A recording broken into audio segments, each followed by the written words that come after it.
यहाँ तक हो चुका था ना, इसके आगे बढ़ते हैं। ओके, ये चैप्टर का कौन सा लेक्चर, तीसरा लेक्चर होगा या दूसरा?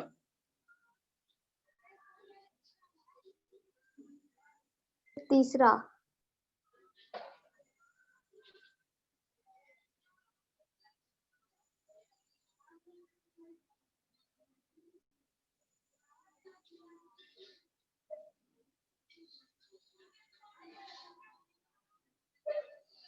ठीक है, आगे देखते हैं हम लोग। पेप्टिक सेल्स देखते हैं। पेप्टिक सेल्स, इसको दूसरे नाम से भी जाना जाता है, also known as chief cells. Fine, it secretes prorenin. ठीक है, ध्यान देंगे इसमें डबल आर है, सॉरी डबल एन है, RENNIN। Fine, prorenin it is an enzyme. एक और शब्द आपको जानने को मिलेगा, that is renin, RENIN, renin. It is a hormone secreted by kidney. Fine, तो उनमें कंफ्यूज नहीं होंगे। RENNIN is an enzyme while RENIN is a hormone. Fine, ये किडनी सिक्रेट करता है, this is enzyme. Fine, secrete करता है stomach के सेल्स। ठीक है, चीफ सेल सिक्रेट करता है। Fine, so peptic cells it is known to secretes prorenin and pepsinogen. दोनों एंजाइम्स है जो प्रोटीन को डिग्रेड करते हैं। फाइन, देखिए फंक्शन थोड़ा सा बता रहा हूं यहाँ पे। Prorenin converts into functional renin after being acted by hydrochloric acid. कहने का मतलब हाइड्रोक्लोरिक एसिड प्रोरेनिन को इनएक्टिव से एक्टिव में कन्वर्ट करता है, this is inactive. Fine, convert हो रहा है किस में? एक्टिव एंजाइम में कन्वर्ट हो रहा है, रेनिन में। Fine, this renin acts on casein. Casein क्या है? केसिन इज मिल्क प्रोटीन, है ना, मिल्क प्रोटीन के ऊपर काम किया, है ना। ये कन्वर्ट हो जाता है पेप्टोन्स में, प्रोटियोजेस में एंड सम अमीनो एसिड्स में, है ना। Peptones and proteoses they are oligo amino acids, ना, ओलिगोपेप्टाइड से ये सब। फाइन, इसको हटाते हैं, प्रोरेनिन खत्म हो यहाँ पे। पेप्सिनोजेन, पेप्सिनोजेन, ठीक है, जेन का मतलब है यहाँ पे कि इनएक्टिव है, इनएक्टिव है अभी यहाँ पे ये। Fine, this is in inactive stage. Fine, pepsinogen के ऊपर काम करता है HCl, कन्वर्ट हो जाता है पेप्सिन में। सी, जेन का मतलब होता है, प्रो का मतलब होता है इनएक्टिव फॉर्म। फाइन, तो यहाँ से जेन हट जा रहा है, तो ये कन्वर्ट हो जाएगा किस में? एक्टिव एंजाइम में। Now this pepsin acts on protein, और प्रोटीन को कन्वर्ट कर देगा पेप्टोन्स में या फिर प्रोटियोसिस में। Again, peptones and proteoses they are oligopeptides. Fine, okay, इसके अलावा कुछ और भी प्रोडक्ट सिक्रीट होते हैं स्टमक से, that is called argentaffin cells. ये अर्जेंटाफिन, ठीक है, अर्जेंटाफिन, ठीक है, अर्जेंटाफिन बताएंगे क्या होता है। ओके, चलिए आगे देखते हैं। डी सेल्स देखते हैं, what is the function of D cells. ठीक है, D cells known to secrete somatostatin, है ना। सोमेटोस्टैटिन क्या करेगा? गैस्ट्रिक जूस को सिक्रेट करना बंद करवा देता है। फाइन, नेक्स्ट है जी सेल या gastrin, it stimulates the stomach HCl के लिए, ठीक ना, HCl सिक्रेशन के लिए प्रमोट करेगा स्टमक को।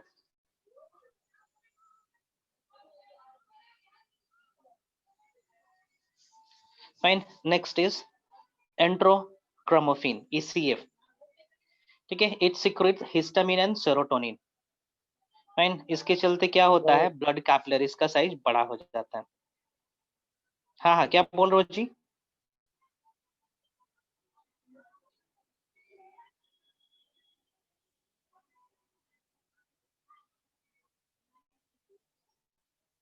डी सेल कब वर्क करता है?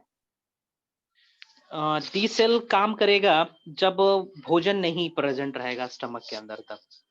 जब भोजन नहीं है तब तो गैस्ट्रिक जूस का सिक्रेशन नहीं होना है। At that time it works.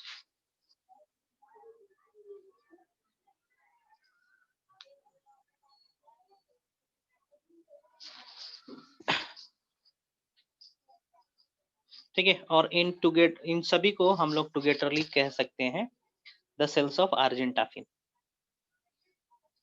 Fine, चलिए आगे बढ़ते हैं।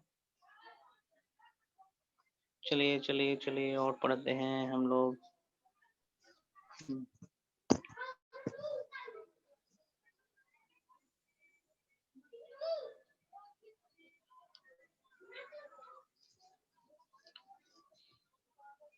Glands of small intestine.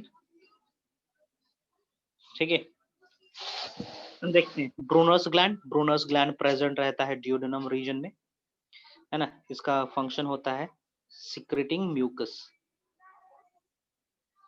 Mucus का सिक्रेशन करना। कैसा mucus? Alkaline. Fine, it's function is to secrete alkaline mucus. Fine, ये हो गया ब्रूनस ग्लैंड। नेक्स्ट देखते हैं crypts of Lieberkuhn. Crypts of Lieberkuhn intestinal juice का सिक्रेशन करता है। Fine, intestinal juice includes lipase enzyme, maltase, sucrase, lactase, dextrinase, aminopeptidase, enterokinase। Fine, तो यहाँ पे आपको हर बायोमोलिक्यूल को डिग्रेड करने वाला एंजाइम मिलेगा। कार्बोहाइड्रेट को डिग्रेड कर सकता है, प्रोटीन को डिग्रेड कर सकता है, फाइन, फैट को डिग्रेड कर सकता है, न्यूक्लिक एसिड को डिग्रेड करने वाला एंजाइम मिलेगा। Fine, okay. एक चीज और छूट रहा है यहाँ पे, पेनक्रियास छूट रहा है। फाइन, अच्छा पेनक्रियास आ गया, आगे आएगा बाहर।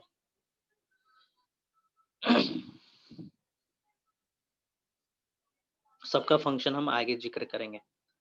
फाइन, नेक्स्ट पढ़ते हैं हम लोग लीवर। ठीक है, लीवर लार्जेस्ट ग्लैंड। हाँ जी बोलो। यस टेल मी।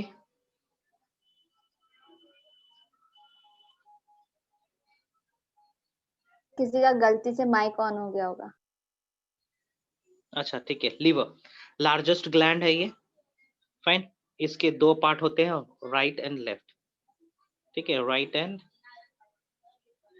लेफ्ट, है ना।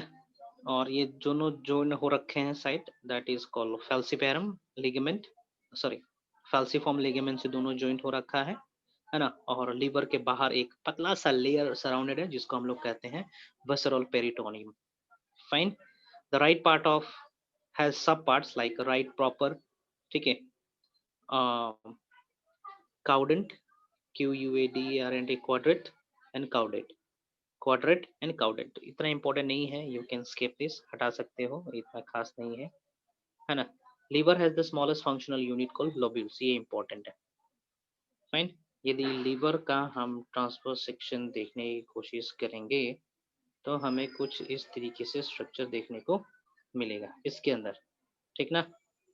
इस तरीके से हाँ स्ट्रक्चर देखने को मिलेगा, फंक्शनल यूनिट देखने को मिलेगा, इसको हम लोग लोब्यूल कहेंगे। फाइन, तो इस लोब्यूल के अंदर क्या प्रेजेंट रहेगा, दर्शा रहा हूँ मैं यहाँ पे, है ना। सेल्स प्रेजेंट रहेंगे जिसको हम लोग कहेंगे हिपैटिक सेल्स। हिपैटिक कहने का मतलब लीवर होता है ना। इस तरीके से एक अच्छा सा डायग्राम हम आप लोग को दिखा रहे हैं यहाँ पे, ठीक है। लिबर लोब्यूल, यहाँ पे रुको।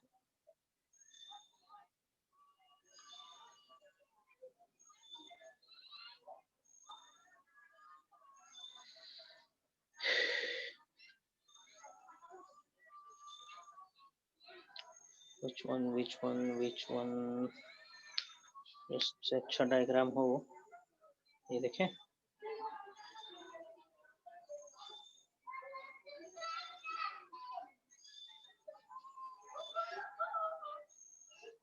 हाँ सही है, ये डायग्राम देखेंगे। फाइन, ये जो पिंक एरिया दिख रहा है, लाइट पिंक दिख रहा है, इसके अंदर सेल्स भरे हुए रहते हैं, हेपेटिक सेल्स भरे हुए रहेंगे। फाइन, चलिए देखें। This is the diagram for one lobule. Fine, यहाँ पे जो 3 सर्कल्स दिख रहे हैं, green colour, blue colour, red colour, fine, ये सब डक्ट को रिप्रेजेंट कर रहे हैं। ओके,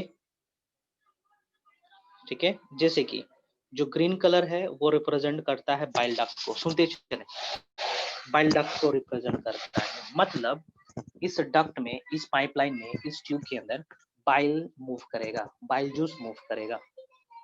फाइन, जो रेड कलर का है that is hepatic artery. Hepatic artery mean मतलब वो आर्टरी जो कि लीवर के अंदर प्रेजेंट रहता है, that is called hepatic artery. Next is जो ब्लू कलर का है that is hepatic portal system, है ना। पोर्टल सिस्टम कहने का मतलब होता है दो ऑर्गन के बीच में ब्लड का चैनल प्रेजेंट रहना, that is called that is called portal vein, ना उसको पोर्टल कहते हैं। तो यहाँ पे पोर्टल वेन है। वेन का मतलब क्या होता है? वेन का मतलब होता है कहीं से इम्प्योर ब्लड लेकर आना, ये होता है ना। तो ये हिपेटिक पोर्टल कनेक्शन प्रोवाइड करता है स्मॉल इंटेस्टाइन और लिवर के बीच में। लॉजिक समझिए क्या है। हमारा भोजन डाइजेशन होता है एलिमेंट्री कनाल में, एब्जॉर्प्शन होता है स्मॉल इंटेस्टाइन में, स्मॉल इंटेस्टाइन में एब्जॉर्प्शन होता है फूड का, साथ में माइक्रोब्स भी एब्जॉर्ब हो जाते हैं, टॉक्सिक सब्सटेंस भी एब्जॉर्ब हो जाता है ना। तो ये पूरे एब्जॉर्ब्ड फूड मटेरियल्स को लाया जाता है लीवर के पास वेरिफिकेशन के लिए, फिल्ट्रेशन के लिए, है ना। वहां पे आके जो टॉक्सिक सब्सटेंस है उसको डिटॉक्सिफिकेशन करी जाती है, माइक्रोब्स को किल कर दिया जाता है ना। तो ये सब प्रोसेस होते रहता है आपके लीवर में। फाइन, तो लीवर में इन फूड प्रोडक्ट्स को लेकर आना है, तो लेकर आने का काम करता है हिपेटिक पोर्टल वेन। समझ में आया? फाइन, फिल्ट्रेशन होती है, उसके बाद फिर से ये चला जाएगा फिल्टर्ड ब्लड हार्ट में, और हार्ट से ये पूरे शरीर में डिस्ट्रीब्यूट हो जाता है। फाइन, तो ये तीनों पोर्टल सिस्टम का मतलब मैं समझा दिया। अब आइए बाइल कनालिकुली पे और हिपेटोसाइट्स पे। हिपेटोसाइट्स ये लीवर के सेल्स हैं। फाइन, भरे हुए हैं, पूरे लोब्यूल एरिया लिखा हुआ है ना जहाँ पे, ये सभी जगह पे भरे हुए हैं, हिपेटोसाइट्स भरे हुए हैं। इन सब का फंक्शन होता है बाइल सॉल्ट का सिक्रेशन करना, बाइल सॉल्ट का प्रोडक्शन कर देना और सिक्रेट कर देना अपने आसपास एरिया में। तो आसपास एरिया से ये ग्रीन कलर का एक चैनल दिख रहा होगा, है ना। ये ग्रीन कलर का चैनल के माध्यम से बीच में आ जाते हैं। फाइन, बीच में आ जाते हैं और बीच में जाके ये बड़ा सा ग्रीन कलर का एरो दिख रहा होगा, उसके थ्रू ये चले जाते हैं बाइल डक्ट में, और बाइल डक्ट से होते हुए ये निकल जाते हैं लिवर से बाहर। ठीक है, समझ में आया? और ये जो ब्लड कैपिलरीज है ये सेंट्रल वेन्यूल के थ्रू बाहर निकल जाते हैं। ठीक है, समझ में आया? समझ में आया यस ये? सर। ओके, यही स्ट्रक्चर। ठीक है, और 2-3 स्ट्रक्चर भी अवेलेबल हैं जो आप कोरिलेट करना चाहो, देखना चाहो। देखिए कुछ इस तरीके से होता है। सी, सेंट्रल वेन है, यहाँ से आर्टरीज और when pass in pass out होंगे। फाइन, हिपेटोसाइट्स दिख रहे हैं आपको ऑरेंज कलर से, है ना। ये सब अपना प्रोडक्ट सिक्रेट करेंगे और इस कनालिकुली के अंदर डाल देंगे, और कनालिकुली अल्टीमेटली कैरी आउट करके डक्ट के पास पहुंचा देता है ना। तो so many diagrams are available for this. See, fine, सब डायग्राम एक ही चीज रिप्रेजेंट करेगा। जो आपका वेन्यूल एरिया है, ये देखो, जो सिनोसॉइड मेंशन कर रहे हैं, सिनोसॉइड एरिया वो ब्लैंक एरिया होगा जहां से फ्लूइड पास आउट होगा, पास इन होना है। फाइन, उसके अलावा इस सिनोसॉइड रीजन में कुछ इम्यून सेल्स प्रेजेंट रहते हैं। इम्यून सेल्स, कफर सेल्स कहा जाता है उसको, है ना। और कफर सेल्स का फंक्शन होता है माइक्रोब्स को किल करना। ये एक प्रकार से मैक्रोफेज की तरह काम करते हैं। Let me show you Kupffer cells in this interstitial spaces. हाँ, ये देखो,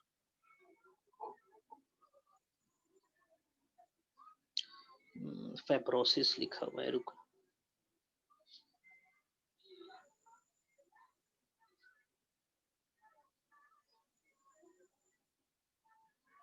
KP डबल एफ होना चाहिए। कफर सेल्स, हाँ ये देखो, यहाँ पे येलो कलर का कुछ सेल्स दिख रहा होगा, है ना? That area, that yellow colour cell represent the Kupffer cells, ये इम्यून सेल्स है। फाइन, इनका फंक्शन होता है पैथोजेंस को किल कर देना। इस तरीके से स्ट्रक्चर होता है, देखो। फाइन, आगे बढ़ते हैं। सो यहाँ पे सारी चीज मेंशन कर रहे हैं हम। हिपैटिक डक्ट है, ठीक है, मेन वेन है, ये कहाँ लेके जाएगा? हार्ट के पास लेकर जाना है। हाँ, उसके अलावा ग्लिसन्स कैप्सूल इंपॉर्टेंट है। Come on, this is most important.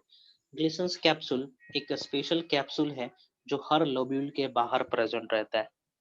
Glisson's capsule mammals को छोड़ देंगे, ह्यूमन बीइंग को छोड़ देंगे, ह्यूमन बीइंग को छोड़ देंगे तो किसी और के पास ये ग्लिसन्स कैप्सूल नहीं रहता है। ह्यूमन बीइंग के पास ये ग्लिसन्स कैप्सूल रहता है, एक्स्ट्रा प्रोटेक्टिव लेयर है। फाइन, आर्टरी बता दिए, पोर्टल का मतलब बता दिए, फैट स्टोर्ड है ये बता दिए, कफर सेल्स देखो यहाँ पे ये फेगोसाइटोसिस का काम करते हैं, पैथोजन को इनकल्फ कर जाते हैं, बता दिया, हटाइए ना। कुछ पूछना है पूछ लेंगे। यहाँ पे हम कुछ डक्ट बना रखे हैं जो अल्टीमेटली रिलीज हो रहा होगा ड्यूडेनम में। कम ऑन, सिस्टमैटिक तरीके से बता रहे हैं यहाँ पे। See, this is liver.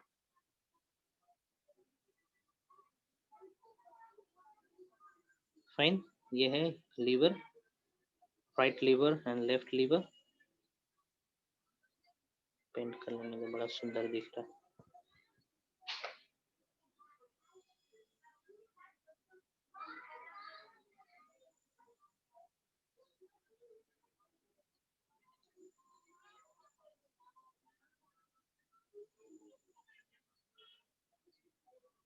ठीक है, what is the function of liver?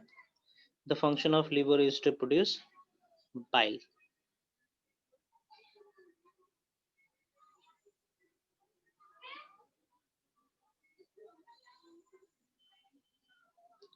है ना, इस तरीके से।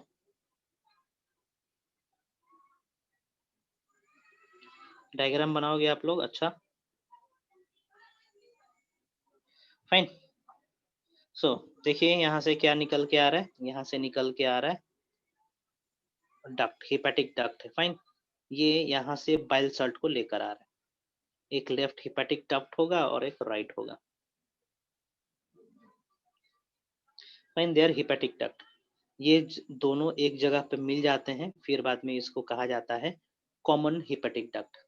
Fine, the common hepatic duct carries the bile juice जिसका पीएच 8.2 होता है ना, लाके इसको इकट्ठा कर देता है एक ट्यूबुलर बैग में, जिसको हम लोग कहते हैं गॉल ब्लैडर। देखेंगे इसको क्या कहेंगे, इस थैले को कहते हैं हम लोग गॉल ब्लैडर। गॉल ब्लैडर के अंदर ये रहता है।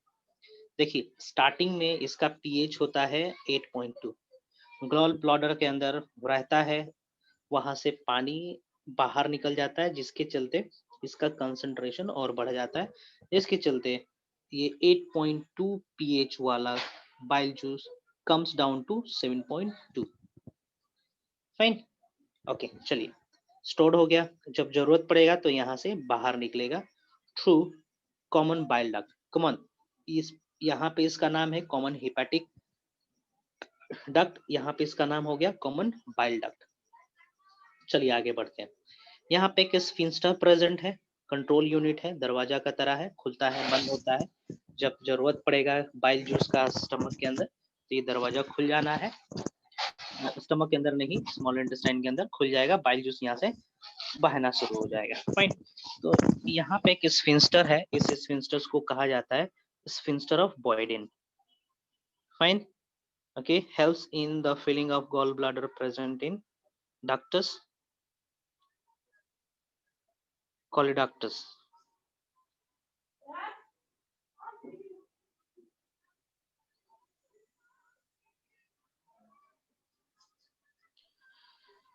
गॉल ब्लैडर का नाम डक्टस कोलेडक्टस भी है।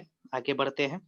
फाइन, यहाँ पे पेनक्रियाज लाई करता है, ठीक है, पेनक्रियाज भी अपना प्रोडक्ट इसी कॉमन बाइल डक्ट के अंदर डाल देता है।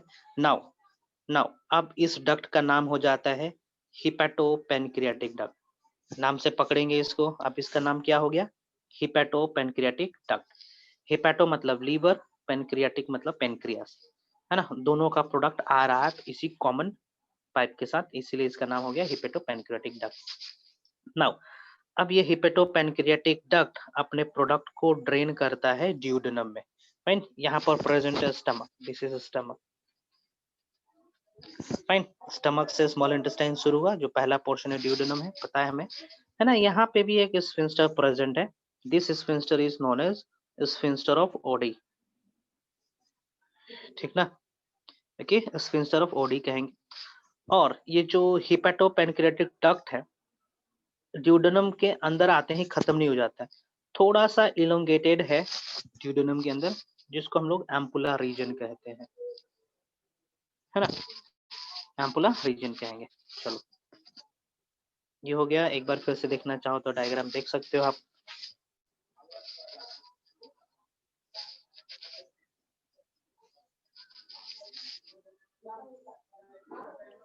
इतना बड़ा नहीं होता है, सब एक ही जगह पे कंसंट्रेटेड रहता है ना। आपको समझाने के लिए हम इतना लंबा चौड़ा खींच रखे हैं।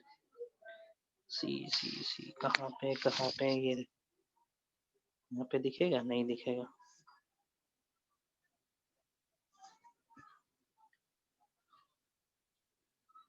फाइन, यहाँ पे दिख रहा है सिस्टिक डक्ट यहाँ पे मेंशन करें कि नहीं करें मैंने, इसको कहेंगे सिस्टिक डक्ट।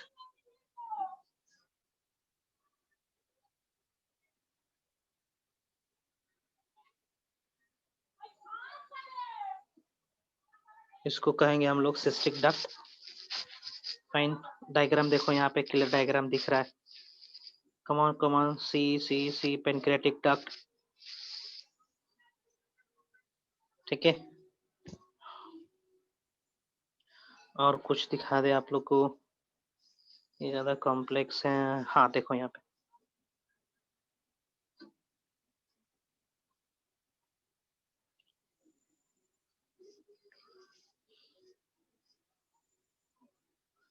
यहाँ पे एम्पुला दिखा रहे हैं, हिपेटोपैनक्रियाटिक एम्पुला। क्लियर होने दीजिए, थोड़ा टाइम लग रहा है।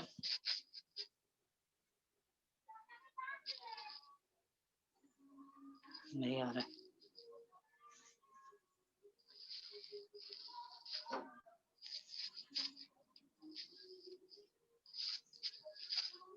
या सी, इसमें थोड़ा क्लियर है।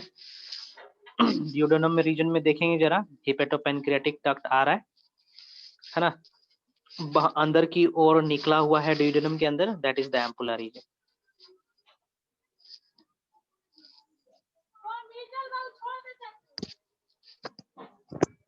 चलिए आगे बढ़े, इसमें कुछ पूछना है आप लोग को। स्फिंक्टर ऑफ बोयडीन क्लियर कट देखें कहाँ पर प्रेजेंट है, स्फिंक्टर ऑफ बोयडीन कहाँ पर है, स्फिंक्टर ऑफ ओडेई कहाँ पर है, क्वेश्चन आता है यहाँ पे। ये भी मैं दिखा दे रहा हूँ इस डायग्राम से, डिजिटल डायग्राम से। स्फिंक्टर्स ऑफ लीवर,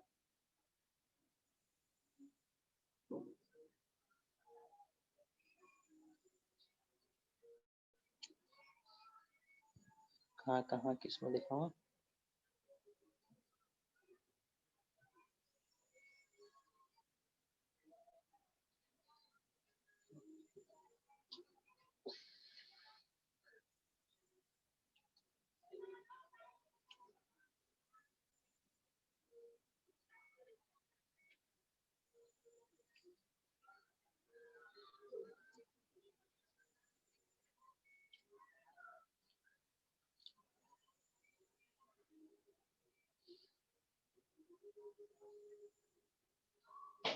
यहाँ पे स्फिंक्टर्स ऑफ ओडी दिख रहा है, लास्ट वाला स्फिंक्टर दिख रहा है, स्फिंक्टर ऑफ बोयडी नहीं देख पा रहे हैं हम यहाँ पे इस डायग्राम में।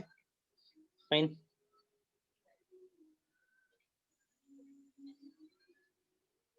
चलिए आगे बढ़ते हैं। ओके चलिए, इस टॉपिक से किसी को कुछ पूछना है। ये देखो सिस्टिक डक्ट कहाँ पे दिखा रखा है, ये गलत है। आगे बढ़े, बढ़ते हैं।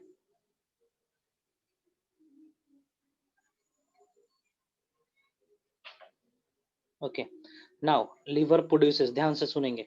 लीवर प्रोड्यूस करता है बाइल जूस, उसका पीएच होता है 8 के आसपास। जब ये गॉल ब्लैडर के अंदर स्टोर होता है तो यहाँ से पानी कंटिन्यूसली निकलते जाता है, जिसके चलते उसका पीएच और कम हो जाता है and it comes down to 7.8। Fine. यदि कोलेस्ट्रॉल का डिपोजिशन हो जाए गॉल ब्लैडर के अंदर, है ना, तो ये पत्थर का रूप ले लेता है, जिसको हम लोग कहते हैं cholelithiasis. Fine. And the surgical removal of this gall bladder, उस समय हम क्या करते हैं, गॉल ब्लैडर को ही काट के निकाल देते हैं। That phenomenon is called the cholecystectomy। ठीक है, cholecystectomy मतलब surgical removal of gall bladder because of presence of gallstone. ठीक है, तो इस समय क्या होगा, अब बंदा के पास बाइल जूस का प्रोडक्शन नहीं होगा, स्टोरेज नहीं होगा, बाइल ज्यादा कंसंट्रेट नहीं होगा, जिसके चलते वो फैटी सब्सटेंस को डाइजेस्ट नहीं कर पाएगा एफिशिएंटली। फाइन। फंक्शन देखते हैं लीवर का। Secretion of bile juice. Fine. Bile के अंदर प्रेजेंट रहता है 97% वाटर, सॉल्ट प्रेजेंट रहता है इतना, जैसे कि सोडियम हो गया, बाइकार्बोनेट, सोडियम टॉरोकोलेट, फाइन, ग्लाइकोलेट, ये सब चीजें जरूरत पड़ती हैं डाइजेशन के दौरान। कैसे डाइजेशन के दौरान जरूरत पड़ती है, हम जब डाइजेशन वाला सेक्शन पढ़ाएंगे वहां पे आएंगे। इसके अंदर, ठीक है, लिपिड प्रेजेंट रहता है 0.31%। बाइल पिगमेंट्स होते हैं like bilirubin and biliverdin, important है। बिलिरुबिन एंड बिलीवर्डिन ये पिगमेंट्स है, कलर प्रोड्यूस करते हैं, है ना। आगे बढ़ते हैं। स्टोन में क्या होता है? हाँ हाँ, क्या बोलो, किसके बारे में? स्टोन में क्या होता है? स्टोन में क्या होता है, स्टोन में होता क्या है, फॉर एग्जाम्पल दिस इज, है ना, गॉल ब्लैडर। स्टोन होने से, है ना, स्टोन होने से क्या होगा, ये रास्ता ब्लॉक हो जाता है ना, ये रास्ता ब्लॉक हो जाता है, जिसके चलते ना यहाँ पे बाइल आएगा ना यहाँ से बाइल जाएगा, है ना। बहुत दर्द होता है, भयंकर दर्द होता है सॉल्ट होने के चलते, है ना। सॉल्ट का शेप कुछ इस तरीके से होता है ना, इस तरीके से होता है, जो कि जहाँ पे भी टच करता है ना वहाँ पे पेन क्रिएट करता है। ठीक है, जैसे कि हम यहाँ पे गोल्ड स्टोन दिखा रहे हैं, गोल्ड स्टोन। पथरी इसी को बोलते हैं ना? हाँ, पत्थरी, पत्थरी, हाँ बोल सकते हैं इसी को। स्टोन का मतलब होता है पत्थरी, अब वो कहीं पे भी हो सकता है। ठीक है, गॉल ब्लैडर के अंदर सी इतना सारा इकट्ठा हो रखा है, अब इसमें जगह ही नहीं है कि वहां पे ये हाइपोथेटिकल इस तरीके से होता है। देखो कितना शार्प एजेस है ना, शार्प एजेस के चलते पेन क्रिएट होता है, सेंसेशन क्रिएट होता है ना, जैसे कि यहाँ पे देखो। ठीक है, गॉलस्टोन्स कहाँ कहाँ पे फंसा हुआ, ब्लॉक कर दिया पाथवे को, पाथवे ब्लॉक होगा तो क्या होगा, दर्द क्रिएट होता है वहां पे। स्टोन किससे बना हुआ रहता है? अरे यार, स्टोन पत्थर नहीं होता है, जो सिलिकॉन का पत्थर होता है ना, एसआई का, वो पत्थर नहीं है। यस। ये पत्थर होता है कोलेस्ट्रॉल से बना हुआ, सॉल्ट से बना हुआ। फाइन, इन सभी चीजों से ये पत्थर बना हुआ रहता है।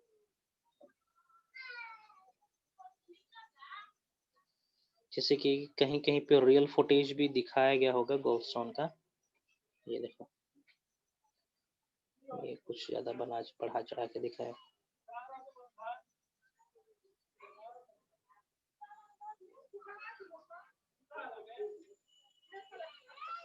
इतना बड़ा नहीं रहता यार,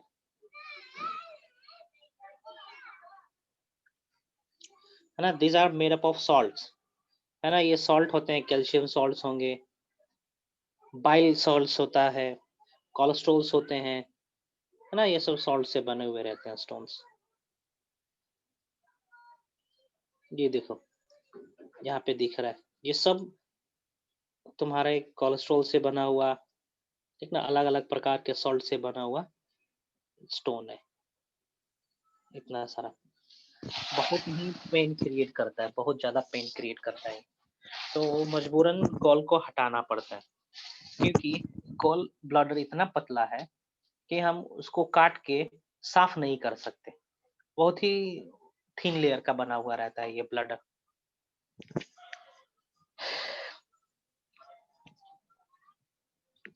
नाउ दूसरा फंक्शन देखते हैं लीवर का, डिटॉक्सिफिकेशन ऑफ टॉक्सिक सब्सटेंसेस, है ना, जो कि डाइजेस्टेड फूड में प्रेजेंट रहता है ना, उनका डिटॉक्सिफिकेशन, ड्रग का डिटॉक्सिफिकेशन होता है इसके अंदर। फाइन, हटाओ ये सोडियम पर्सिक एसिड, उतना इंपॉर्टेंट नहीं है, कभी नहीं पूछता ये। यूरिया साइकिल इसी के अंदर होता है ना, breakdown of blood produces pigment such as bilirubin and biliverdin, जो फीकल मैटर के साथ मूव आउट हो जाता है, and it provides particular colour to the faecal matter. Fine, cholesterol metal ions को एलिमिनेट करता है लीवर। नाउ हेमेटोपोएसिस, हेमेटोपोएसिस कहने का मतलब होता है फीटल स्टेज के दौरान लीवर का काम होता है ब्लड का बनाना।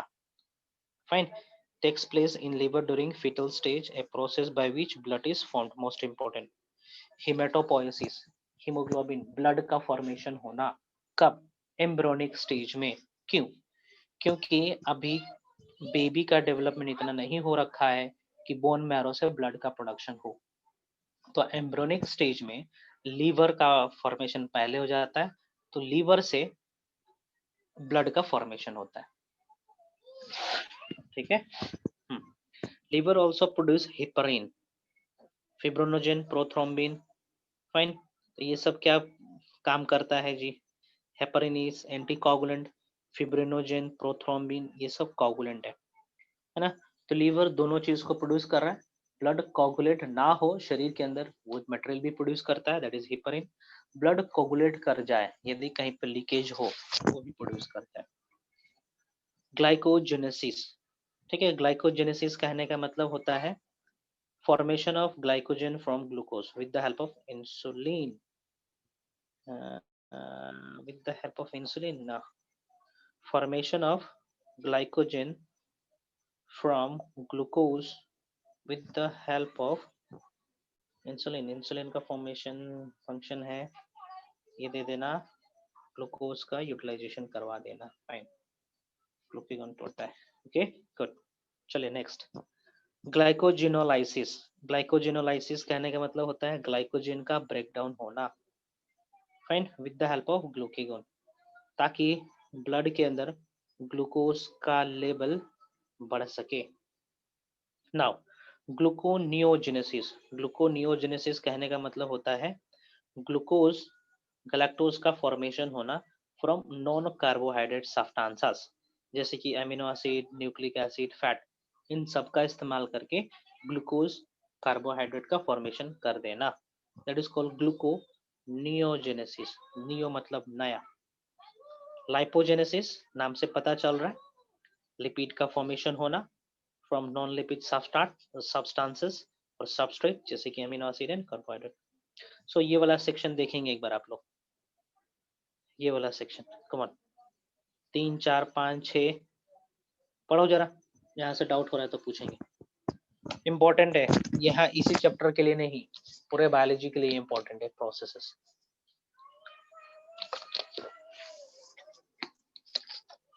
ये टर्म्स इम्पोर्टेंट है, ग्लाइकोजेनोलाइसिस, ग्लाइकोलाइसिस, ठीक ना, ग्लूकोजेनोलाइसिस क्या है ये सब पढ़ो, लाइपोजेनेसिस क्या है, हो जाएगा तो बताएंगे।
Let me know once you are done with this.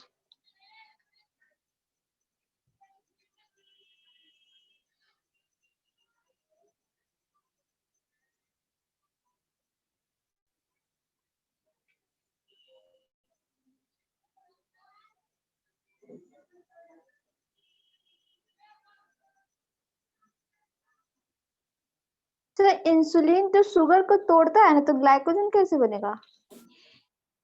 Insulin का काम है ब्लड से ग्लूकोज का मात्रा कम कर देना। फिर मैं बता रहा हूं, इंसुलिन का फंक्शन है ब्लड से ग्लूकोज को हटा देना। तो देखिए ये ग्लूकोज को हटा तो रहा है ना, हटा के क्या कर दे रहा है, सेल तक पहुंचा दे रहा है, या फिर इसको ग्लाइकोजन में कन्वर्ट करवा के स्टोर करवा दे रहा है लीवर में। हो गया इंसुलिन का फंक्शन।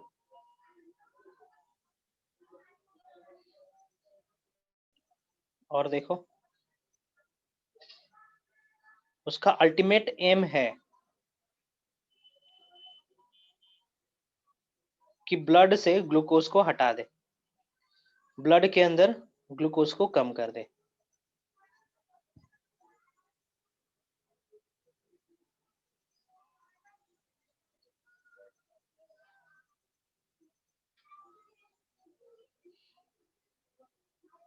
लिवर में ब्लड कैसे बनता है? लीवर में ब्लड, अरे यार कैसे बनेगा, किस चीज से बना हुआ है? अल्फा 2 बीटा 2, ये एक प्रकार का ग्लोबुलिन प्रोटीन है, उसको कलेक्ट करेगा, हीमोग्लोबिन को कलेक्ट करेगा। फाइन, बन गया। उसका पूरा प्रोसेस होता है, मैकेनिज्म होता है बनने का। ब्लड क्या है, उसमें आयरन प्रोटीन है, तो इन सबको इकट्ठा कर देंगे, हो गया ब्लड।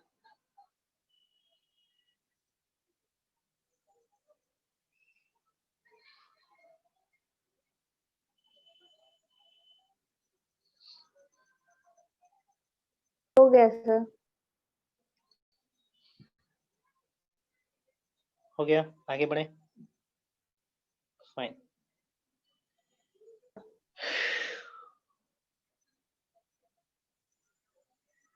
नेक्स्ट देखते हैं हम लोग। हाँ, it produces renin, RENIN, and renin angiotensinogen used in kidney required for maintaining osmotic pressure.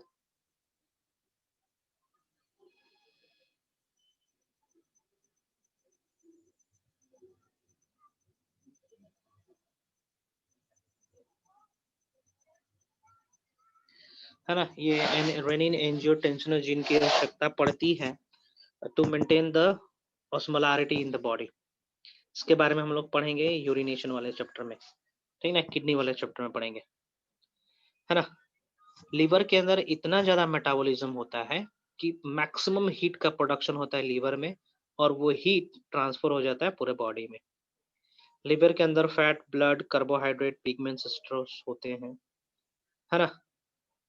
Produces product required for digestion, हटाओ इतना खास नहीं है। pH of bile is around 7.6 which is necessary for converting the acidic chyme into alkaline। मतलब कि जो stomach से 1.8 वाला पार्शली डाइजेस्टेड फूड है, वो स्मॉल इंटेस्टाइन में आता है ना, तो उसको कन्वर्ट कर दिया जाता है एसिडिक अल्कलाइन में by the help of this bile. Fine, shall I move forward? Yes sir.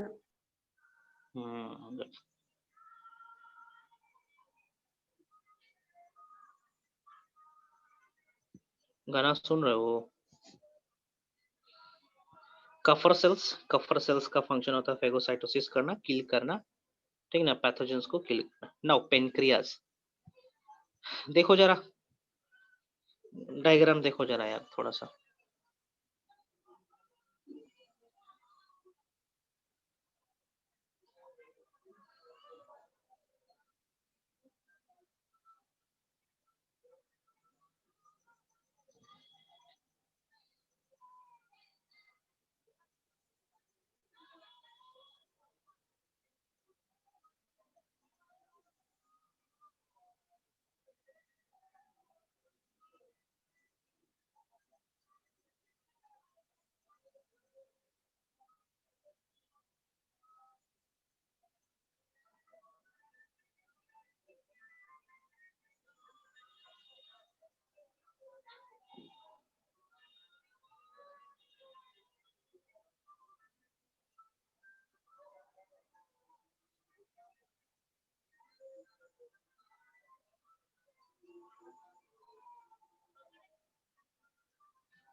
देखेंगे यहाँ पे पेनक्रियास,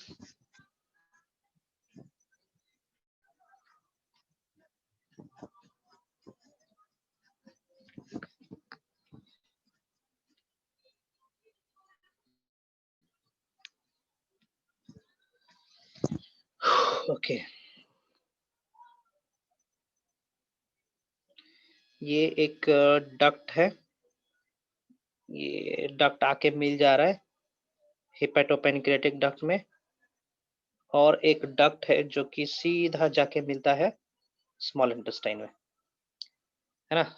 तो दोनों का अलग अलग नाम है डक्ट का, जैसे कि यहाँ पे मेंशन है विल्सन्स डक्ट। विल्सन्स डक्ट वो डक्ट है जो पेनक्रियास का प्रोडक्ट बाइल जूस के साथ स्मॉल इंटेस्टाइन में पहुंचा रहा है, एंड दिस डक्ट ऑफ संटोरोनी, ठीक ना, ये डायरेक्टली ओपन होता है स्मॉल इंटेस्टाइन में। फाइन। पेनक्रियास दोनों की तरह काम करता है, एक्सोक्राइन और एंडोक्राइन की तरह काम करता है। Exo and endocrine, exocrine and endocrine, मतलब पता है आपको। एक्सोक्राइन की तरह काम कर रहा है कौन? Acini cells, ACINI, acini cells act as exocrine type, और एंडोक्राइन काम करने वाला जो सेल्स है उसको कहते हैं हम लोग आइलेट्स ऑफ लंगरहांस।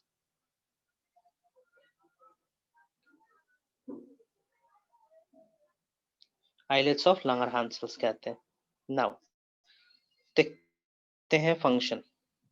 ये रहा आपका पेनक्रियाटिक डक्ट, मतलब एसिनाई सेल्स, है ना। एसिनाई सेल्स ये रहे। फाइन। ये क्या कर रहे हैं? ये सब सिक्रेट करते हैं पेनक्रियाटिक जूस, दे सिक्रेट्स पेनक्रियाटिक जूस, है ना। ये जूस इसमें स्टोर होगा, जब जरूरत पड़ेगा तो चला जाएगा। फाइन।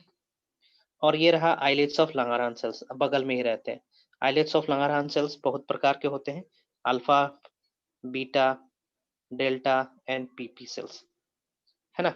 इन सबको टुगेदरली हम लोग कहते हैं islets of Langerhans sales. Fine. सबका फंक्शन देखते हैं। पहले देखते हैं हम लोग पेनक्रियाटिक एसिनाई सेल्स का, ठीक है। Pancreatic acini cells pancreatic juice बनाता है जिसका पीएच 7.6 होता है, और इसके अंदर कौन से एंजाइम है? ट्रिप्सिनोजेन प्रोटीन को डाइजेस्ट करेगा, काइमोट्रिप्सिनोजेन प्रोटीन को डाइजेस्ट करेगा, प्रो कार्बोक्सीपेप्टाइड प्रोटीन को डाइजेस्ट करेगा, प्रो इलास्टेज ये भी एक प्रकार का प्रोटीन को डाइजेस्ट करेगा, लाइपेज लिपिड को डाइजेस्ट करना है, अमाइलेज कार्बोहाइड्रेट को डाइजेस्ट करेगा, ये न्यूक्लिक एसिड को डाइजेस्ट करेगा। तो हम क्या देख रहे हैं यहाँ पे? कार्बोहाइड्रेट भी डाइजेस्ट हो रहा है, न्यूक्लिक एसिड भी डाइजेस्ट हो रहा है, लिपिड भी डाइजेस्ट हो रहा है, और प्रोटीन भी डाइजेस्ट हो रहा है। फाइन। तो इसीलिए कहते हैं हम लोग पेनक्रियाटिक जूस को कंप्लीट जूस, इसलिए क्योंकि ये सारे फूड पार्टिकल्स को डाइजेस्ट करने के लिए इंजाइम्स का प्रोडक्शन कर रहा है। फाइन। इसीलिए इसको ये उपाधि दी गई है। आगे बढ़े। पीपी का फुल फॉर्म? हाँ आएगा, पेनक्रियाटिक पेप्टाइड कहते हैं उसको, ठीक है। पेनक्रियाटिक पेप्टाइड प्रोनाउंस करेंगे उसको।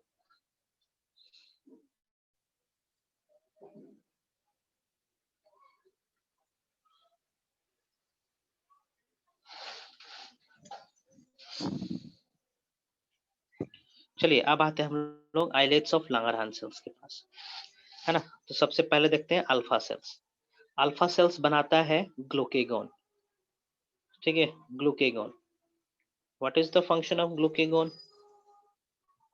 ग्लूकेगॉन का फंक्शन होता है ग्लाइकोजन को ग्लूकोज में कन्वर्ट कर दें। इसका मेन एम होता है कि ब्लड के अंदर, है ना, ब्लड के अंदर ग्लूकोज को बढ़ाए, ग्लूकोज को रखें। This is the function of alpha cells. Beta cells produce करता है इंसुलिन। इसका काम होता है ग्लूकोज को ग्लाइकोजन में कन्वर्ट करे, मतलब सेल से, ब्लड से, है ना, ग्लूकोज को कम करे, हटा दे, कहीं पे भी लेके चला जाए। This is the function of glycogen, insulin. तो हम देख पा रहे हैं अल्फा सेल और बीटा सेल दोनों एंटागोनास्टिक तरीके से काम कर रहे हैं। फाइन। डेल्टा सेल्स का काम होता है सोमेटोस्टैटिन का प्रोडक्शन करना, है ना, जो कि इनहिबिट करता है इंसुलिन और ग्लूकागोन के सिंथेसिस को। फाइन। नेक्स्ट, पीपी सेल्स, जिसको हम लोग कहते हैं पैनक्रियाटिक पॉलीपेप्टाइड भी सेल्स कहते हैं, है ना, ये इनहिबिट करता है एसिनाई सेल्स को। एसिनाई सेल्स मतलब यहाँ पे, this PP is going to inhibit this acini cells, कहेगा कि आप इस पैनक्रियाटिक जूस का प्रोडक्शन ना करो। फाइन। देखो यहाँ से कोई डाउट तो पूछिए।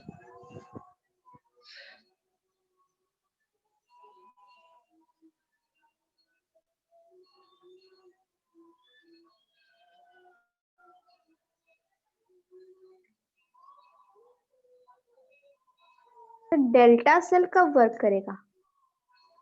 डेल्टा सेल्स काम करेगा जब ऑप्टिमम अमाउंट में, मान के चलो कि ये प्रेजेंट है, ग्लूकोज प्रेजेंट है, फाइन, तो उस समय ये काम करेगा, दोनों चीज को इनहिबिट करके रखेगा।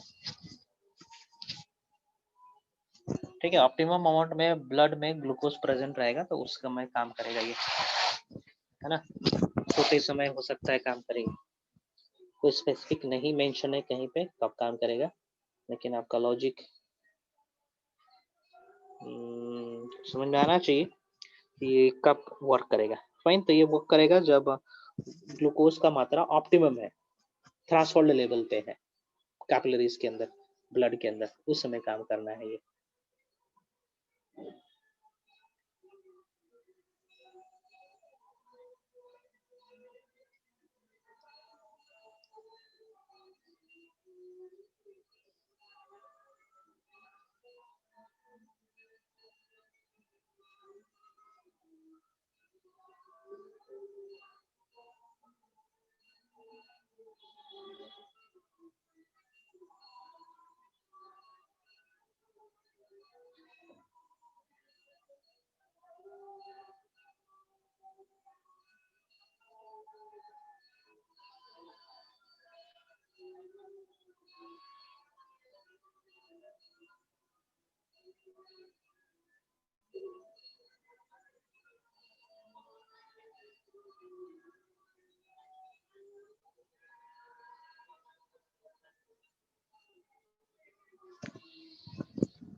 आगे पूछेंगे, कुछ पूछना है? नहीं तो हम स्टार्ट करेंगे फिजियोलॉजी ऑफ डाइजेशन, मतलब डाइजेशन होता कैसे है, हम वहां पे पहुंचेंगे।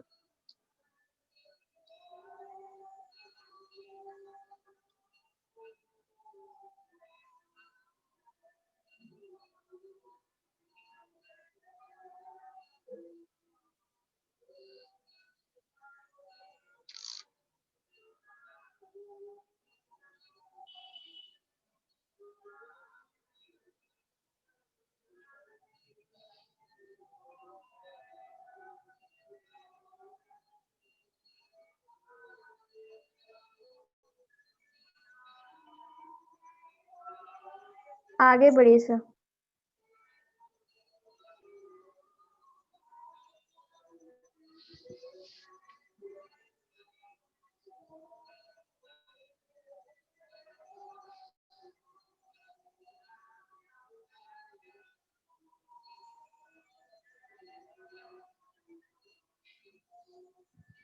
Okay, physiology of digestion. Fine. Physiology of digestion में हम देखेंगे कि डाइजेशन सही मायने में होता कैसे है। फाइन, यही हम लोग देखेंगे इस सेक्शन में।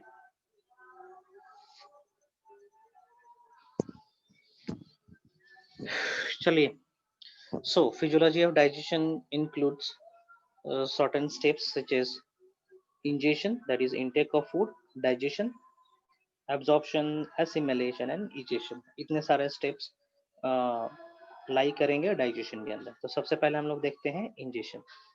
Ingestion means the intake of food, ठीक ना, फूड का इनटेक होना, दैट इज इंजेशन।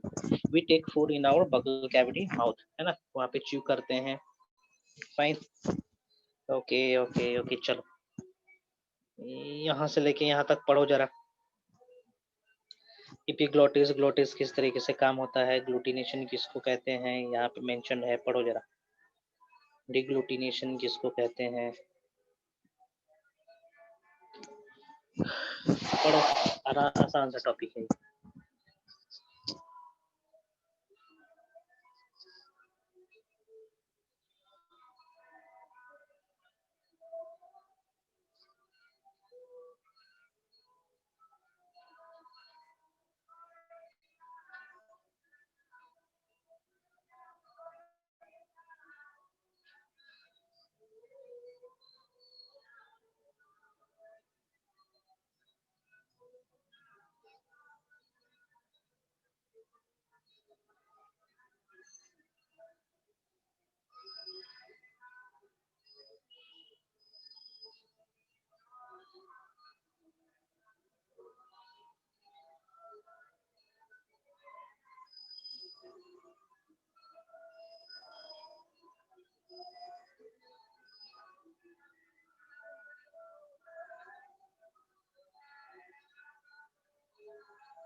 तो ये उवला कहाँ पर था?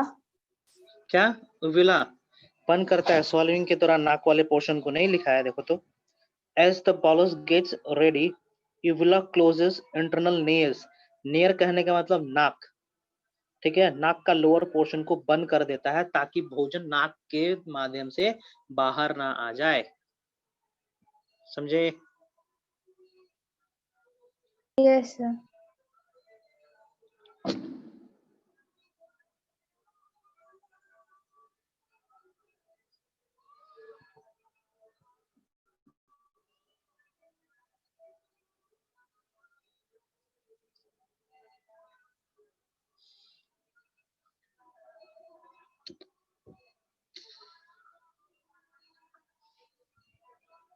नाउ अब आते हैं हम लोग डाइजेशन पे, ठीक है। डाइजेशन का मतलब होता है बड़े पार्टिकल्स भोजन को छोटे पार्टिकल्स में कर देना ताकि वो एब्जॉर्ब हो जाए। Next, digestion of carbohydrate. Okay, उससे पहले हम एक चीज बता दें यहाँ पे, molecules present in the food.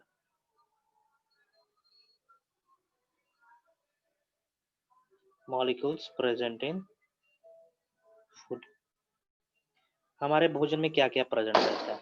तो प्रेजेंट रहता है कार्बोहाइड्रेट, ठीक है, protein, fat, fine, nucleic acid, vitamin,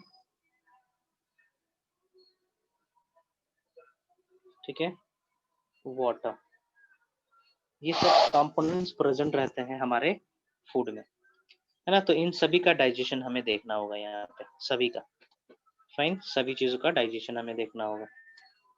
सबसे पहले स्टार्ट करते हैं हम लोग digestion of carbohydrate. So carbohydrate में क्या क्या कार्बोहाइड्रेट प्रेजेंट रहेगा? तो प्रेजेंट रहेगा आपका polysaccharide starch, disaccharide sucrose, disaccharide lactose, polysaccharide cellulose, fine, ये सब प्रेजेंट रहेगा। Out of this we can not digest this cellulose, हम ये डाइजेस्ट नहीं कर पाते हैं, है ना, लेकिन इसका कंजम्पशन हम करते हैं, लेकिन रफेज की तरह, है ना, इससे कोई एनर्जी हम लोग डिराइव नहीं कर पाते। सो देखते हैं कार्बोहाइड्रेट को डाइजेशन करवाना है हमें, ठीक ना, कहाँ कहाँ होगा, कैसे कैसे होगा। तो हमने बोलस, हमने फूड को माउथ में लिया, तो माउथ में जाते ही डाइजेशन स्टार्ट हो जाता है। फाइन। माउथ में कार्बोहाइड्रेट को डाइजेस्ट करने के लिए एंजाइम प्रेजेंट रहता है, that is salivary amylase. Fine, salivary amylase present है। क्या करेगा, स्टार्च के ऊपर काम करेगा, कन्वर्ट कर देगा माल्टोज में और डेक्स्ट्रीन में। ठीक है, यहाँ पे कार्बोहाइड्रेट की डाइजेशन 30% तक हो जाती है। कहने का मतलब, यदि आप 100 ग्राम कार्बोहाइड्रेट खाएं तो 30 ग्राम कार्बोहाइड्रेट का डाइजेशन होता है, ऐसा नहीं है। फाइन, टोटल कार्बोहाइड्रेट 30% डाइजेस्ट हो जाता है। मींस जो कॉम्प्लेक्स कार्बोहाइड्रेट है 100% जो कॉम्प्लेक्स है ना, वो कन्वर्ट हो गए अब 70% कॉम्प्लेक्स में। कहने का मतलब ये है ना। ओके, आगे बढ़ते हैं। Carbohydrate digestion in stomach. Fine, mouth में तो डाइजेशन हो ही गया स्टार्च का, किसमें डाइजेस्ट हुआ जी भैया, या डाइजेस्ट हुआ माल्टोज में, डाइसेक्राइड में और डेक्स्ट्रीन में। डेक्स्ट्रीन एक ओलिगोसेक्राइड। फाइन, नाउ यहाँ पे स्टमक में देखते हैं, तो स्टमक में कार्बोहाइड्रेट की डाइजेशन नहीं होती है ना। क्यों नहीं होता है भैया, क्योंकि सलाइवरी अमाइलेज जो कार्बोहाइड्रेट डाइजेशन एंजाइम है वो अल्कलाइन पीएच पे काम करता है ना, हाई पीएच पे काम करता है।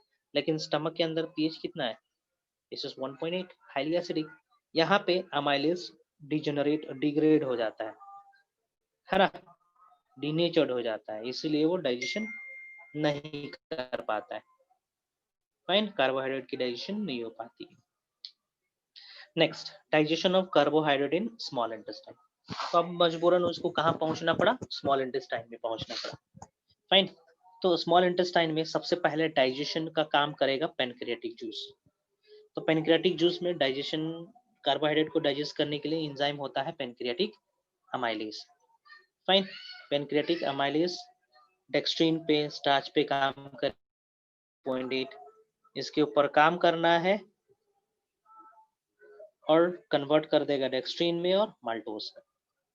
Fine, fine, now digestion due to succus entericus. Succus entericus कहने का मतलब स्मॉल इंटेस्टाइनल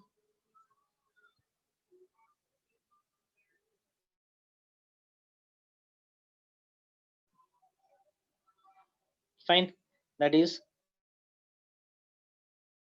एक्सट्रीनेस। फाइन, इतने सारे एंजाइम्स है जो कि आपको डाइजेस्ट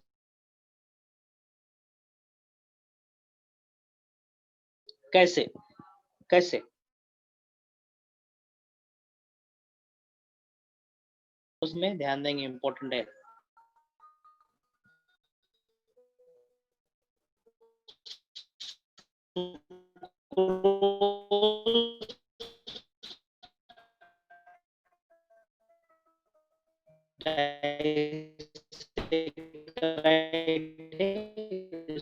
सर आपकी वॉइस क्लियर नहीं आ रही है। काम करेगा,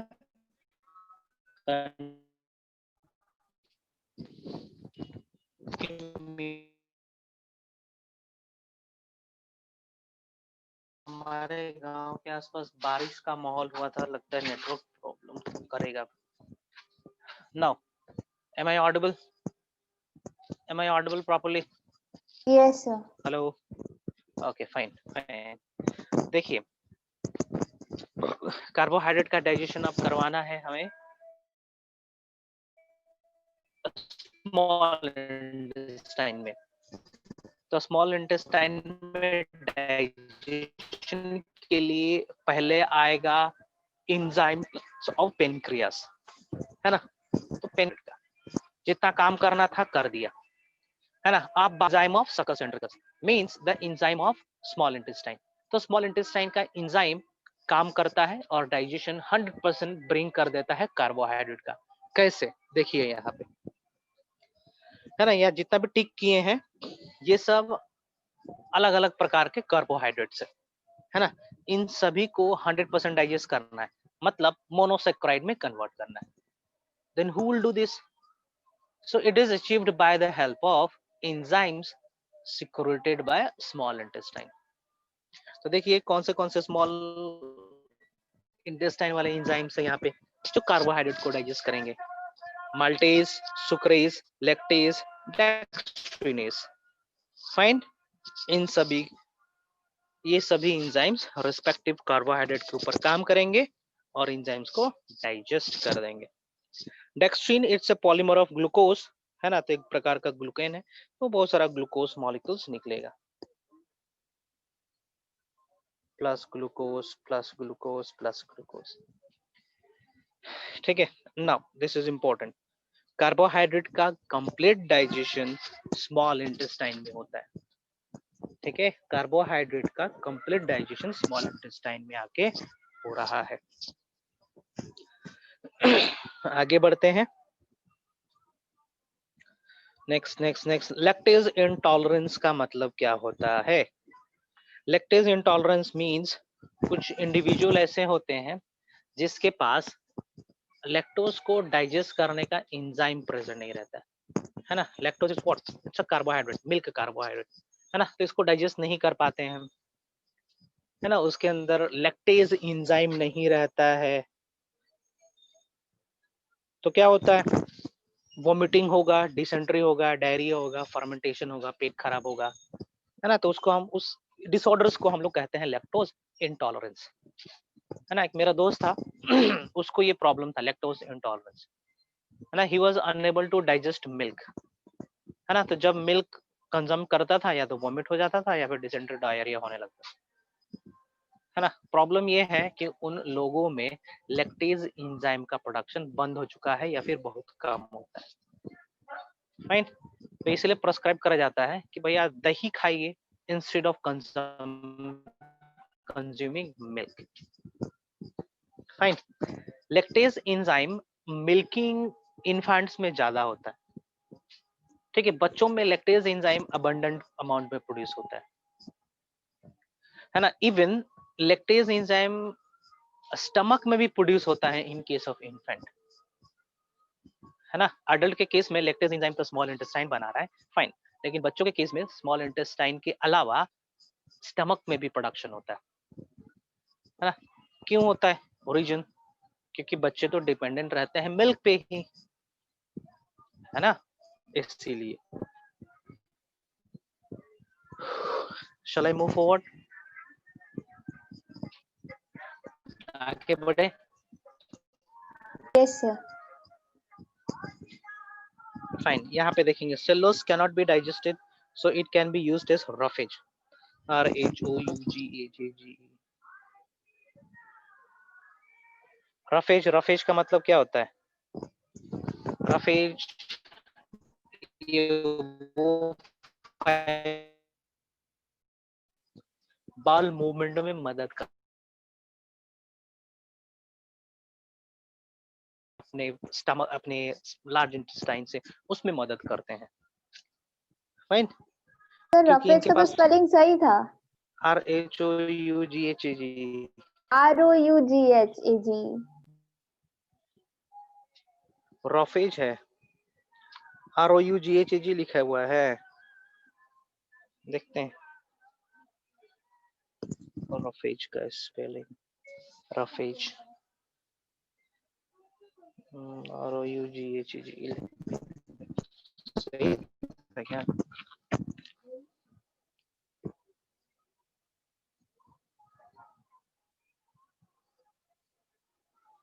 हाँ ठीक तो है, ROUGHA रफ,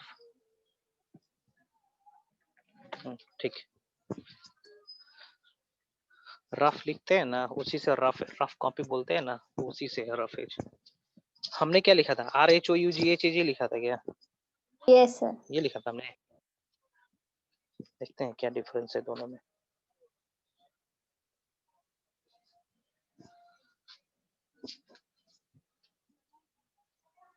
अच्छा, ये H नहीं होना चाहिए ना, यही ना? Yes sir. ठीक है। सो रफेज का फंक्शन होता है वाटर को रिटेन करना, फाइन। सेलुलोज का डाइजेशन एनिमल नहीं कर सकते हैं, वर्टिब्रेट्स कर ही नहीं सकते, तो तुम पूछोगे भैया गाय भैंस कैसे घास खा के जिंदा रहता है? है ना। तो गाय भैंस के केस में एक्चुअली में गाय भैंस डाइजेस्ट नहीं करता है एसोफेज को, सेलुलोज को, सॉरी सेलुलोज को, है ना। ये वो माइक्रो ऑर्गेनिज्म है जो गाय भैंस के अंदर रिसाइड करते हैं और सेलुलोज को डाइजेस्ट करते हैं। फाइन, यहाँ पे मेंशन कर दिया मैंने, vertebrates can not digest cellulose क्योंकि उनके पास सेलुलेज एंजाइम नहीं है, दे लैक सेलुलेज एंजाइम, है ना। तो सेलुलेज एंजाइम किसके पास है, माइक्रोब्स के पास है। तो गाय के स्टमक में, बकरी के स्टमक में, खरगोश के स्टमक में क्या प्रेजेंट रहेगा, बैक्टीरिया रहेंगे जो सेलुलेज एंजाइम का प्रोडक्शन करेंगे, है ना, और सेलुलोज को तोड़ देंगे रिस्पेक्टिव सैकराइड्स में। तो देखिए यहाँ पे रूमिनेंट्स का हमने कुछ स्टमक का स्ट्रक्चर बना रखा है, बकल कैविटी, ये रहा दांत, मुंह, है ना। सो पहला चेंबर को हम लोग कहेंगे रूमेन, यहाँ से माइक्रोब एसोसिएशन हो रखा है, सेलुलोज की डाइजेशन होगा। उसके बाद भोजन जाएगा किस में, ठीक है, ठीक है, ठीक है, ठीक है, ठीक है, गया किस में, रेटिकुलेट में। रेटिकुलेट से ये फिर जाएगा भोजन पागुरी करने के लिए माउथ में, फिर से यहाँ से आएगा ओमेसम में, ओमेसम से फिर जाएगा ट्रू स्टमक इंटेस्टाइन में।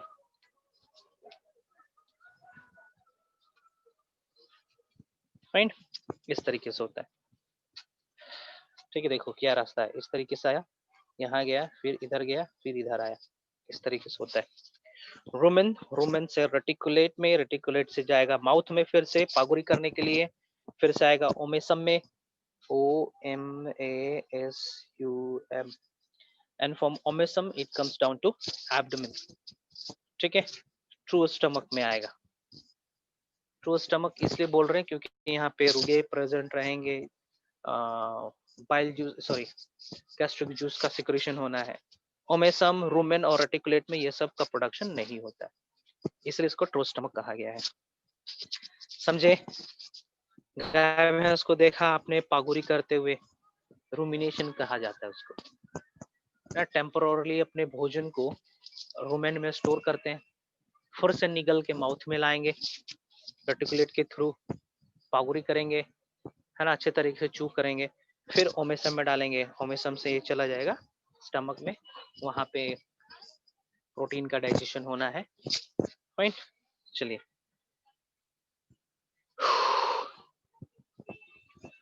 ओके, यहाँ पे, यहीं पे, इसी के अंदर इस चीज का एब्जॉर्प्शन भी हो जाता है, ग्लूकोज का एब्जॉर्प्शन भी हो जाता है इसी में। नेक्स्ट बढ़ते हैं हम लोग,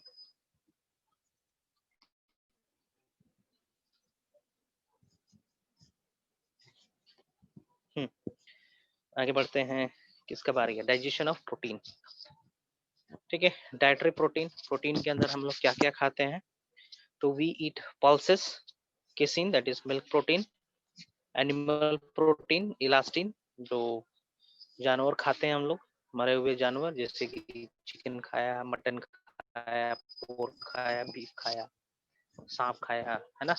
दे contains animal protein like elastin, है ना। तो इसको भी डाइजेस्ट करना है भैया, है ना।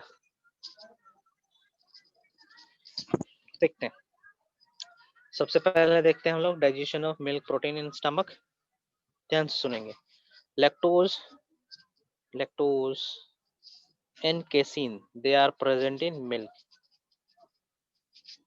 लैक्टोज है कार्बोहाइड्रेट, केसिन है प्रोटीन, तो हमें यहाँ पे डाइजेशन करना है प्रोटीन का, ठीक ना।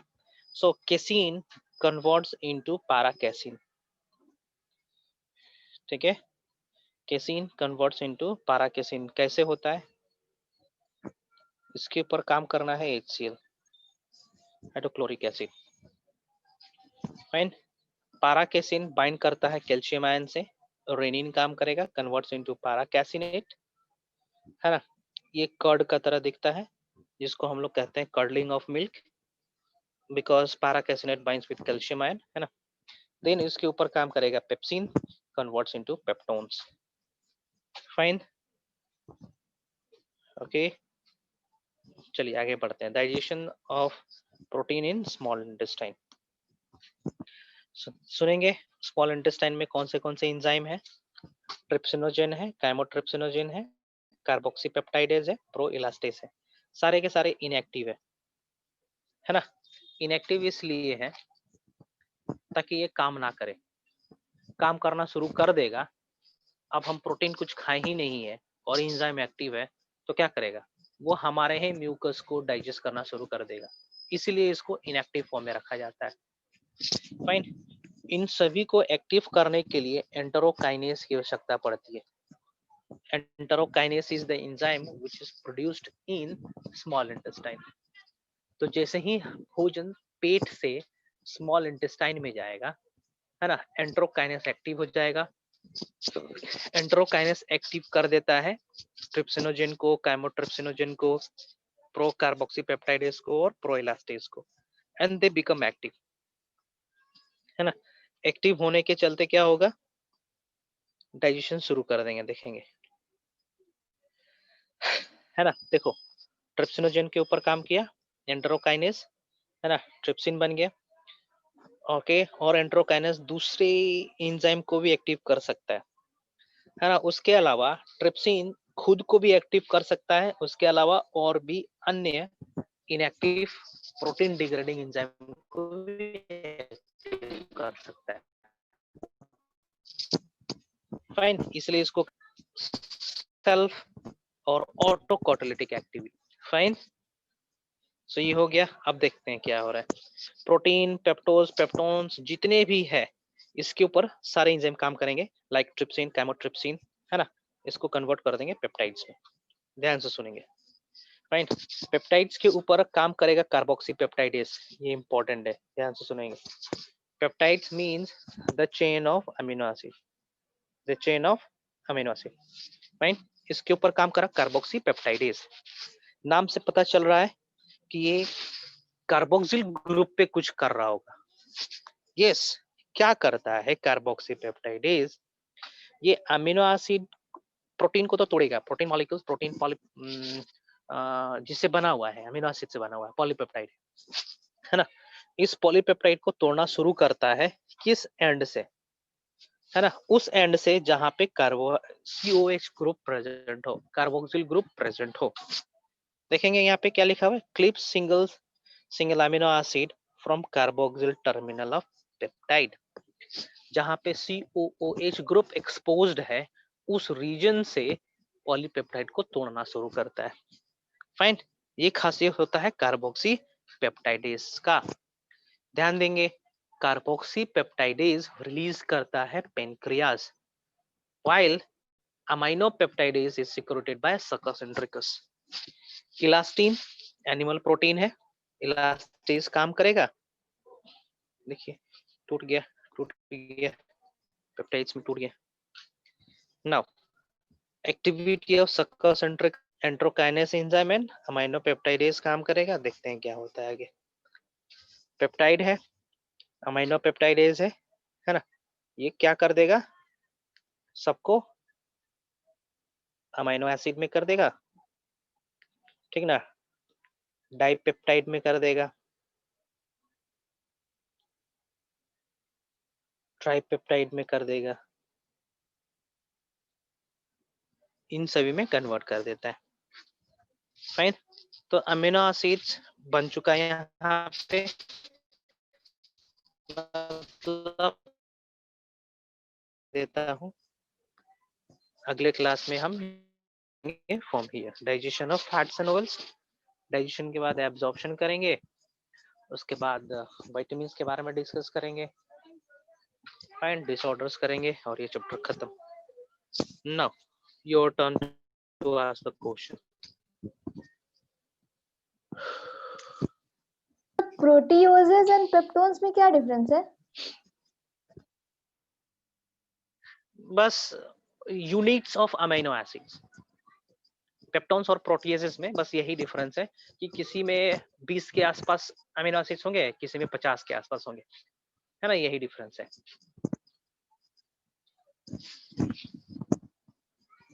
वॉमिटिंग के केस में क्या होता है? किसके केस में? वॉमिटिंग के केस में। इंडाइजेशन, मतलब फूड डाइजेस्ट नहीं हो पाया है, फूड पॉइजनिंग हो गया है, तो उसके केस में वॉमिटिंग होता है। मान के चलो स्टमक के अंदर टॉक्सिक सब्सटेंस प्रेजेंट है, स्टमक को लगता है कि कुछ पॉइजनस सब्सटेंस आ चुका है ना, तो वो कोशिश करता है कि भोजन को बाहर फेंक दे, शरीर के बाहर फेंक दे, उस केस में वॉमिटिंग होती है। तब स्टमक से फिर से ऊपर माउथ में आता है। क्या क्या? स्टमक से माउथ में आता है। हाँ, बैकफ्लो होता है इस केस में, वॉमिटिंग के केस में बैकफ्लो होता है भोजन का।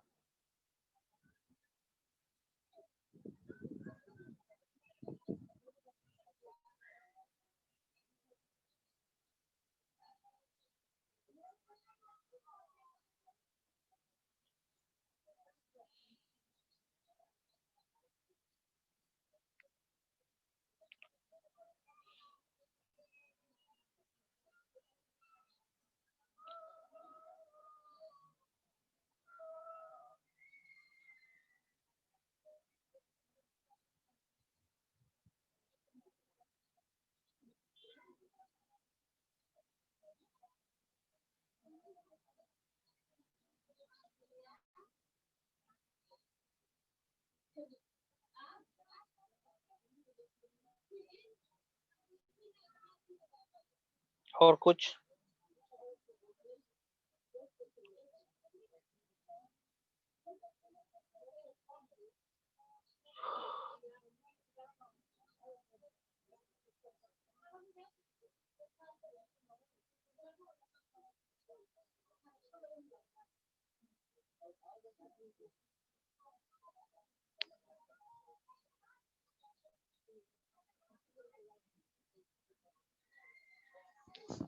और कुछ पूछना है?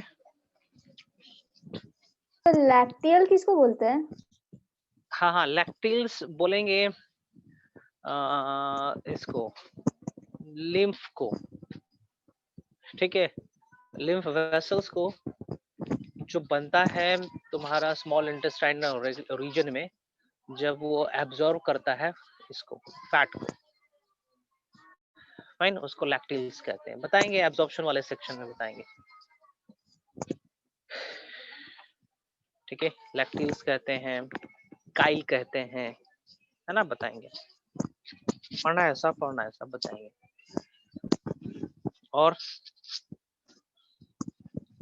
और कुछ क्वेश्चन?